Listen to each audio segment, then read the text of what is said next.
Welcome to episode 6 of Getting Real with John Natale, Imposter Syndrome and Self-Doubt. This is an important one, guys, and I know it's something that not only I share, but a lot of people feel exactly how I feel when it comes to these really important topics. I appreciate your support for this podcast so much. So if you can continue liking, subscribing, and following wherever you listen or watch this podcast, I am so damn appreciative of you. We have a big mission here at Getting Real, and it is to change and redesign the real estate industry. It's a grand one, it's a big one, and you are a part of it for listening, and I so damn appreciate you being a part of this community. Now let's dive in to imposter syndrome and self-doubt, doubting yourself, that doubt you feel sometimes every day in this industry. I know I'm not alone in this. I know so many real estate professionals that I talk to feel doubt day in and day out. And my honest position is if you don't doubt yourself, if you feel like you always have everything is super comfortable to you, I would argue you are not pushing yourself. Doesn't mean you're not successful. I would argue that you could do so much more. The doubt we feel usually comes from the fact of being so damn uncomfortable with the fact that we're going into either a growth zone, somewhere uncomfortable, somewhere we haven't been before. And that's where the doubt actually comes from opening the door to a room you've never been in. There's power in it, but there's also a lot of fear in it. So we're going to take a dive today. This shouldn't be too long of an episode, should be on the shorter half, but at the same time, it's an important conversation to have about doubt, about imposter syndrome, how I've overcome it, and how you can as well. And I'm going to read this off so I have the definition 100% correct. Imposter syndrome is the condition of feeling anxious and not experiencing success internally despite high performing in external objective ways. This condition often results in people feeling like a fraud or a phony and doubting their abilities. So all of this goes hand in hand. Doubt, imposter syndrome are so closely tied together that usually imposter syndrome is what causes a lot of people to feel doubt, especially in themselves. So imposter syndrome can look at several different ways. There's so many different forms. But more or less, it's the general feeling that in many ways you feel like you do not belong to the status in which you're held. In real estate, this could look several different ways. This could be, I don't want to go after $2 million homes in my market because I feel like I can only sell this price point. I don't want to chase after and go after a luxury home because the people they list with are all people amongst themselves. They'll never list with me. I don't want to put myself out there on social media. These people are already crushing it out there. I don't have anything to add to the conversation. You could have success and still feel these things. It's not people that are sitting in a gutter that have imposter syndrome. It's actually usually the most successful people because there's always something that keeps that edge going for them.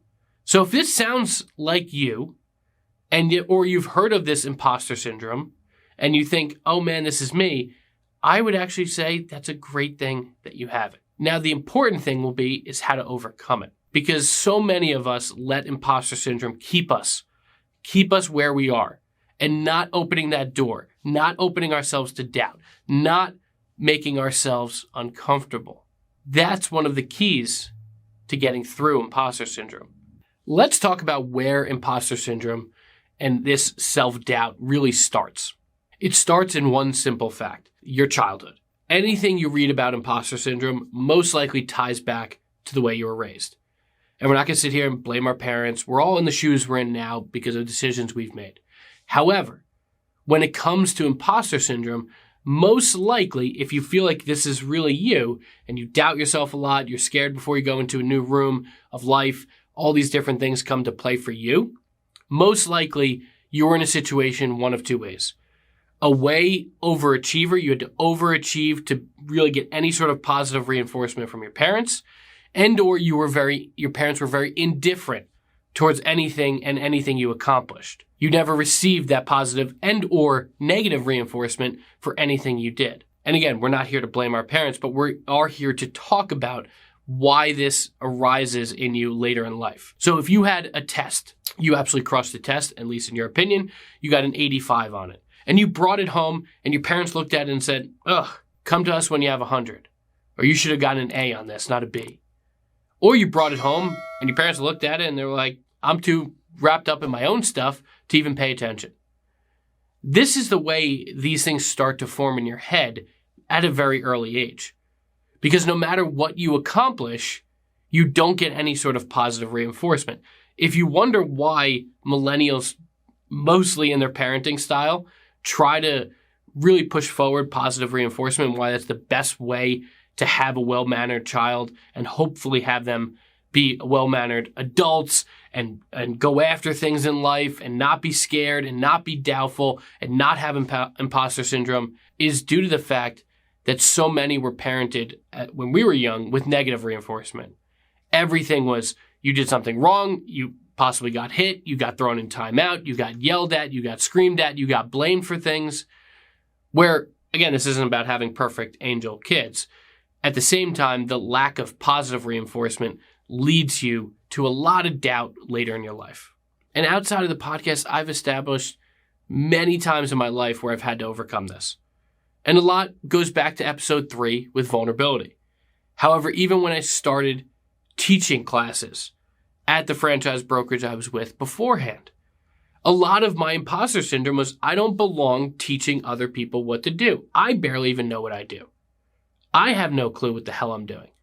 However, hundreds of people that I've helped at that time, that I've successfully helped buy or sell or invest in real estate, showed that I knew what I was doing. But it's still that feeling, that doubt inside you that keeps you in your own little bubble and keeps you out of opening that door and going into the new damn room. So for me, this looked like, hey, I have to get uncomfortable. I have to get over it. I have to get over the doubt, put myself in the situation, and then I loved it. Even when it comes to what I've done recently on social media. I looked at TikTok, I looked at Instagram, I looked at YouTube for so long and said, man, these people are crushing. There's no reason to put out content. You may look at my content and say, hey, I'm doubting myself from what John's doing. Look what he's accomplished. I can't do that. Or a sense inside of you that gives you anxiety that you haven't started yet. And that all just keeps you where you are. You need to overcome that. You need to overcome that feeling. Because if I looked at everybody that made content and said, and I had an arrogant attitude about it and was like, oh, better than everyone, I don't think I would have picked up as fast. It also wouldn't have been genuine to who I am. And at the same time, if I just said, okay, you know what? I know some stuff, but they seem like they know a lot more. I'm just going to stay where I am, and I didn't share. I wouldn't be sitting with the following I have now. In literally less than 4 months, I went from having about 100 followers on each account to having over 10,000 on both accounts combined. So again, part of me is still, like, even as I'm talking right now, these people shouldn't be listening to me. However, 10,000 people, and I reach anywhere from 5 to 10 million people per month, are listening to me. And there's power in that. And there's power in overcoming your imposter syndrome. It's normal to feel it. It's normal to doubt yourself. I doubt myself every damn day. I wake up as a real estate company owner, as a homeowner, as, a spouse of a hardworking teacher, as a father of a great son, and I still doubt myself every damn day. But that's not what you have to stay at. You have to just put yourself in some of these uncomfortable positions in order to overcome it. And to me, overcoming imposter syndrome is a three-pronged approach. It's a triangle. The first prong, to me, that's been the most helpful, is accessing that inner parent / wise self. Whatever you want to consider. It's that voice of real reason in your head. And if you've never heard of this concept, I'm going to be the one to share it with you.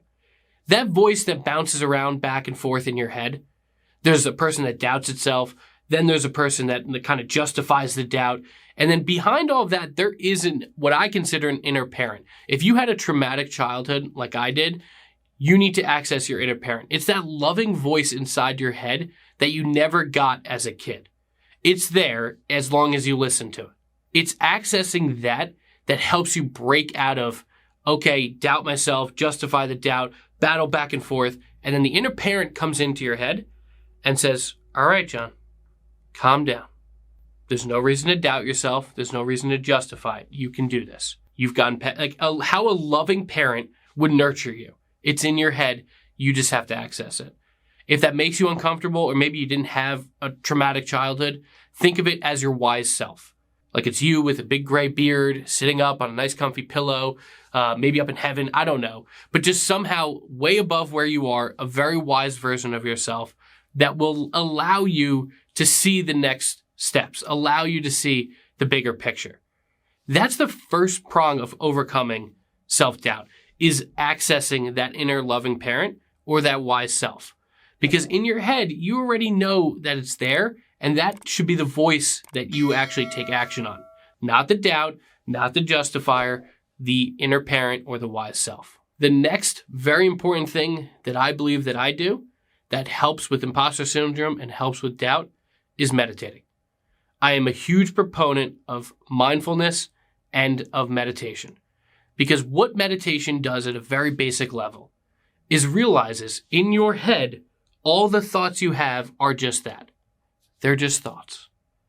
It's not reality. It's the way your brain is wired. We are all wired as if there are saber-toothed tigers outside of our door and about to eat us. But in reality, the saber-toothed tiger doesn't exist. You know what does? The camera in front of you. The phone that you have to pick up to call someone maybe with bad news about a transaction, or the phone you have to pick up to prospect, or the door you have to knock, or the networking event you feel uncomfortable going to. Those things that make you uncomfortable feel internally the same as a saber-toothed tiger. But when you can realize that, okay, that's just a thought, and your inner parent will help with this. This is just a thought. It's not reality. You do have a message you could share. You should put content out to grow your business. Picking up the phone is not going to kill you. Knocking on the door is not going to kill you. Going to a networking event and socializing and building a community is not going to kill you. That is mega important. So for me, I always meditate 20 minutes in the morning and 10 minutes in the middle of the day. Do you have to do that right from the get-go? No. There's great apps out there. There's Headspace. If you want something for free, just go on YouTube, just go on Spotify, look up 10-minute mindfulness meditations. It will start to help your head with processing the fact that these are just thoughts that come in your head. That fear you are feeling, that doubt you are feeling, the imposter syndrome you're feeling is something you can easily overcome by just realizing it is just a thought. It is not reality. And here's the final part of that triangle. And I think the most important. Look at all of the growth you've had. Look at where you were and where you are now. That is one of the most vital parts to getting over self-doubt and imposter syndrome. Because a lot of us, we want to achieve so damn much. We have big dreams. We have big goals. We have big aspirations. We want to get after it. But that doubt sometimes creeps back in and brings us down. So that's where I look at, okay, where was I 3 years ago? You know, for me, I look at a company that I own, a media company as well, a coaching business now that's thriving, a budding, really powerful personal brand. And I look at me 5 years ago as an individual agent who was scared in front of going in front of a classroom of other peers to teach them about real estate and best practices and all these different things. And I go, holy shit, this is a huge change. This is huge growth. Even when it comes down to something as small as starting my content. I look back, like I said, 4 months ago, I had 200 combined followers. Now I have 10,000 people that follow me. And it's not like the egotistical, like, oh my God, I have so many followers. It's the fact that I'm reaching, like I said, 6 to 10 million people per month with my content. In 4 months, I have a podcast. Like I said, I have the budding personal brand. All of these things were possible when I finally just said, okay, I have to change. And now I can look at the growth. When I look at that, I am empowered as hell to go out and share my message even more, because I still feel doubt. Even when it came to this podcast, there's still a doubt in you that says, okay, nobody's going to listen to John. No one's going to listen. Don't do it. Don't invest the time. But I also know probably 3 years from now, I'll be looking back at this podcast, maybe in the same studio, maybe in a different studio, maybe doing something completely different, maybe having a massive company because of it. And I'll say, damn, I'm glad I didn't just stay where I was. And that growth will drive me to my next platform, my next move, my next company, my next business, my next transaction. It could be anything. This doesn't have to be grand, big aspirations.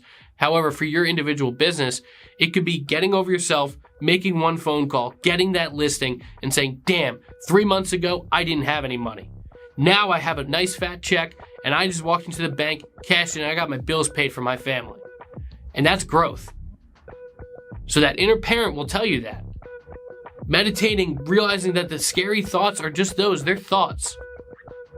And bringing yourself back to look at that growth will strive and keep you moving to literally overcome every single one of your doubts. They're still going to come up in your head. They still come up in my head every damn day when I wake up. But that doesn't mean we have to live by them, be scared by them, or let them control us any longer.